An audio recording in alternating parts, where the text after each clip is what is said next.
दिन में काम करने के साथ ही रात को आराम करना भी उतना ही जरूरी होता है। कभी कभी हमें ज्यादा लालच भारी पड़ सकता है। ये कहानी आत्मा की सवारी हॉरर स्टोरी इन हिंदी उसी के बारे में है।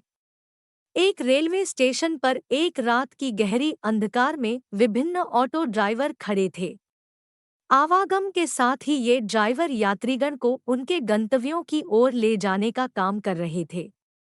जैसे जैसे रात बढ़ी, ज्यादातर ड्राइवर अपने घरों की तरफ रवाना हो गए, जिसके परिणामस्वरूप घाट स्टेशन पर सिर्फ थोड़ी भीड़ बची। इसी दौरान एक ऑटो ड्राइवर विजय ने भी अपनी आवागम की तैयारी की। वह भी ड्राइव करके घर जा रहा था, लेकिन फिर उसे याद आया कि एक पैसेंजर ट्रेन की आवागम का समय है। इसके बाद विजय और कुछ और ऑटो चालक ट्रेन की प्रतीक्षा में रुक गए। जब रात बढ़ती चली गई, तो बादलों ने आसमान को काले चादर से ढक दिया, जिससे चांद की किरणें समाप्त हो गई। अचानक ही बादल गरजने लगे और बिजलियां चमकने लगी, जिसके चलते आवागम बिल्कुल अंधकार में हो गया। यथाशीघ्र पैसेंजर ट्रेन स्टेशन पर आई। ड्राइवर विजय का ध्यान ट्रेन से उतरते हुए एक युवती की ओर गया। उसके कंधे पर एक बैग और हाथ में एक सूटकेस था। युवती सीधे विजय के पास आई और बोली, मुझे सीतापुर जाना है। विजय ने कहा, रात के समय बहुत ही देर हो चुकी है, इसलिए किराया 1,000 रुपये होगा। लेकिन अगर आप सुबह जाना चाहती है, तो मैं सिर्फ 500 रुपये में ही आपको छोड़ दूंगा। युवती ने जवाब दिया, मुझे अभी जाना है। युवती ने कहा, मैं आपको अभी 500 रुपये देती हूँ क्योंकि मेरे पास अभी सिर्फ 500 रुपये ही है। मैं आपको घर पहुंचकर बाकी के पैसे दे दूंगी। विजय ने उसके प्रस्ताव को स्वीकार किया और बोला, मैडम आप ऑटो में बैठिए। कुछ ही देर में विजय ने युवती को उसके गंतव्य के पते पर पहुंचा दिया।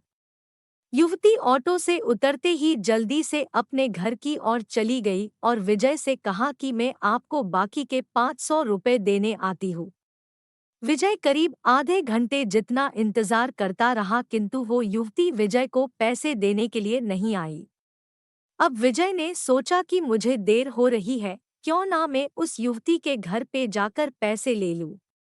वो उसके घर चला गया। घर का दरवाजा एक बुढ़िया ने खोला। विजय ने उससे कहा कि एक मैडम यहाँ ऑटो से आई थी। उन्हें मुझे मेरे 500 रुपये देने हैं। वो अब तक पैसे लेकर बाहर नहीं आई। बुढ़िया ने हैरानी से पूछा, कौन मैडम? यहाँ तो मैं और मेरे पति के अलावा और कोई नहीं रहता है। हाँ, मेरी बेटी पहले रहती थी, लेकिन वो 3 सालों से यहाँ नहीं रह रही है। विजय बोलने लगा, क्यों, अब वो कहाँ रहती है? मैंने शायद आपकी ही बेटी को यहाँ तक छोड़ा है। आप एक बार अच्छे से देखिए। बातों ही बातों में विजय की नज़र सामने दीवार पर गई। वहाँ उसी लड़की की तस्वीर लगी हुई थी, जिसे वो ऑटो में बैठा कर लाया था। विजय ने बुढ़िया से पूछा, वो दीवार पर जिसकी तस्वीर लगी है, वो आपकी बेटी है? बुढ़िया ने जवाब दिया, हाँ, वो ही मेरी बेटी है। क्यों, क्या हुआ? तुम ऐसे क्यों पूछ रहे हो? जवाब सुनते ही विजय बोल पड़ा, माता जी, मैंने कहा था न कि मैं आपकी बेटी को ही घर लाया हूँ। यही मेरे साथ ऑटो में बैठकर आई थी। आप अब जल्दी से मेरे पैसे दे दीजिए। देखिए, सुबह भी हो गई है।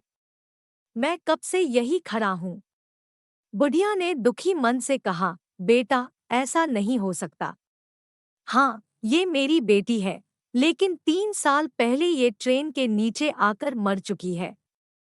इसे तुम कैसे घर ला सकते हो? ये सुनते ही विजय के होश उड़ गए। वो तेजी से वहां से भागा।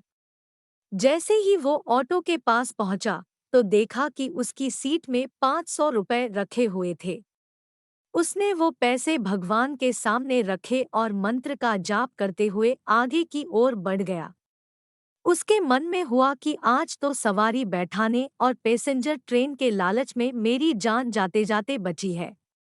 उस दिन से विजय ने रात को ऑटो चलाना ही बंद कर दिया।